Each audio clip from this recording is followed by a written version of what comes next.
new ways to deliver basic services, new ways of seeing the world. It's the spark of prosperity. It offers a positive alternative to the ideologies of violence and division. They can all too often fill the void when young people don't see a future for themselves. You don't have to look a certain way or be of a certain faith or have a certain last name in order to have a good idea. And young people in communities that have often been marginalized and denied access to opportunities. Young people in Africa are creating new technologies and applications that are driving the country's economic growth, and Kenya is turning a high-tech hub. The main objective was to create a space for the local tech community to find a home, and over time our main goal has been to catalyze the growth of the Kenyan tech community, and we've been doing that in a variety of ways through various initiatives, and we've seen over the years a very fast growing and evolving startup scene in Nairobi.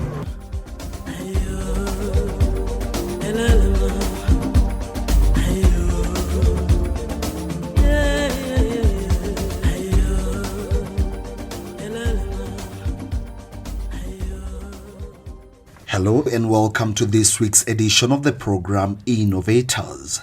Kenya's capacity to compete in the global market greatly depends on the ability of her people to innovate and apply the relevant technology for growth and development. Kenya has put innovation at the center of its development strategy, primarily through Vision 2030, as well as through legislation such as the Science, Technology and Innovation Act. The outlook for technology and innovation in Africa has never been brighter, and Kenya is positioning itself strategically and in anticipation of a wave of groundbreaking web and mobile emerging market products and services. The resources being put into the Kenya IT sector currently demonstrate how seriously the country is taking the challenge to become Africa's innovation hub. And in today's program, we shall try to discuss and address the innovation that aims to make learning in our schools easier and accessible to all our young people in the country using the ICT sector.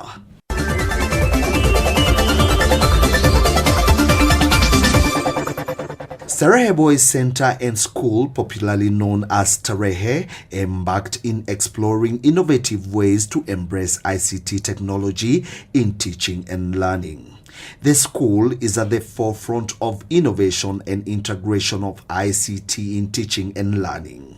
The school partnered with Samsung and eKitabu to have smart classroom that uses tablets as an intranet Wi-Fi to deliver lessons. The lessons in Swahili and English are fully student interactive. Teachers and students have been trained on these platforms, and they are active and interactive learning and teaching sessions. To expound on this, we have a panel of two: Celestine Okota, who is a teacher at Starehe Boys Center, and Patricia Kingori, the marketing manager, Samsung Kenya.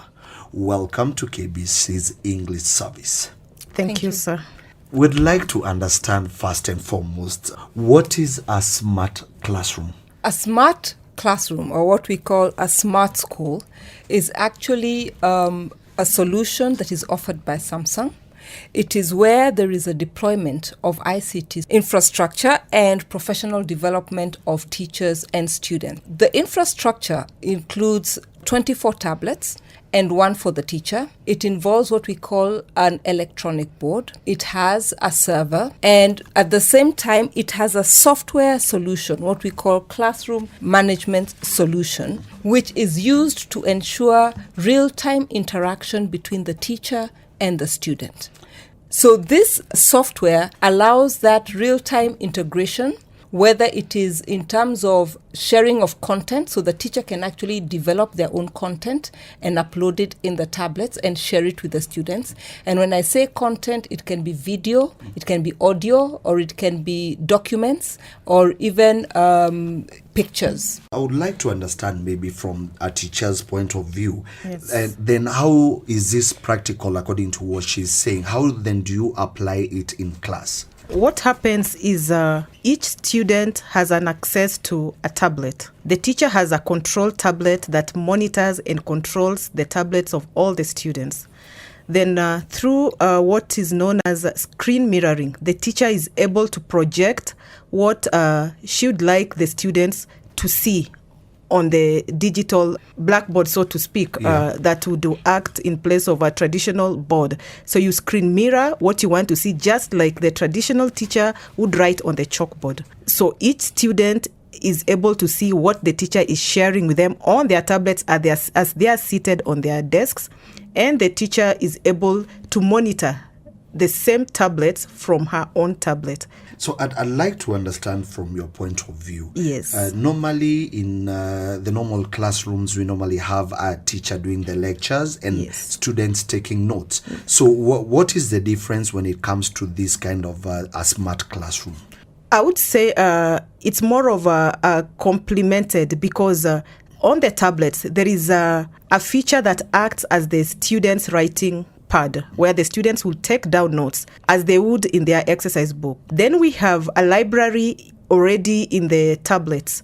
So their textbooks or the content is already there in soft copy for them. I would like to understand. Normally we have gaps where mostly when teaching is always like a one-sided affair. Yes. How then do we involve the student? You can say that it's interactive. Where does the interactive part come in?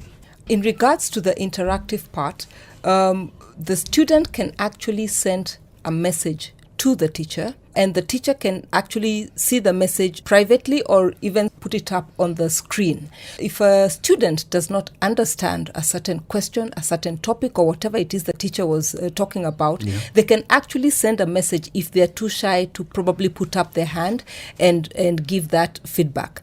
At the same time, sometimes you'll find a teacher will say, tunga sentensi ukitumia jina mawe, or whatever it is. Yes. And so everybody writes down on the tablet. What I need to explain is that these tablets have a stylus, which acts like a pen. So they're actually writing notes the same way you'd write with a biro on a piece of paper. Yeah. So when they write their sentence, maybe 2 or 3 students will verbally give their answer, but the teacher actually has all the answers of every student and can be able to assess the understanding element of each student based on the answer they gave, even if they did not speak it out in the classroom. Okay. Then are you trying to tell me that a student who is using this smart kind of an innovation is at an advantage more than a student who has no access to that kind of technology? Mwalimu? I would think so, because this makes teaching and learning more interesting. You remember, during our days, we were made to read and read and read books. With this technology, we can incorporate videos and audios. Yeah. We have a situation where if you have a poem, for instance, make one of the students recite that poem, record it, and play it to the rest of the class. Yeah. That's interactive enough. If, for example, in geography, you want to show them how a glacier is formed, you can get that and then screen mirror it for them. So this student is not just learning through theory, but they can see what actually happens in biology, in physics. Concepts are explained further as opposed to just reading and trying to cram and understand the written word. Very interesting. So it means we are going digital. I'd like to understand from you, Patricia. Then this smart education program bring the improved kind of quality education provision. Then how are we able to gauge its performance for us to understand that really kids are at an advantage when they use this? That is primarily based on the results that come out from the school. So every school has its weekly tests or monthly tests and end of term tests, and then it's easy to monitor from the time the students start using this kind of ICT solution. Have the grades improved, and you can actually see term on term or test on test what the improvement ratio is. And where we have dispatched this solution, a similar solution to the smart school that we have in Starehe, but this one uses solar panels because it is put in a place which was off the grid when we first started. There's actually an improvement of the primary school results that have happened year on year with the use of this solution. Because one of the things, as Mwalimu explained, is that the retention by the student is higher, because it is not just reading, you can visualize it, you can feel it, and there is that excitement, because concentration also lapses after a while. When the teacher talks, attention, concentration is high, and then it drops down. So this kind of interaction and the fact that you can use different content helps keep the students concentrating, and therefore you get better retention. With better retention, you of course get better results.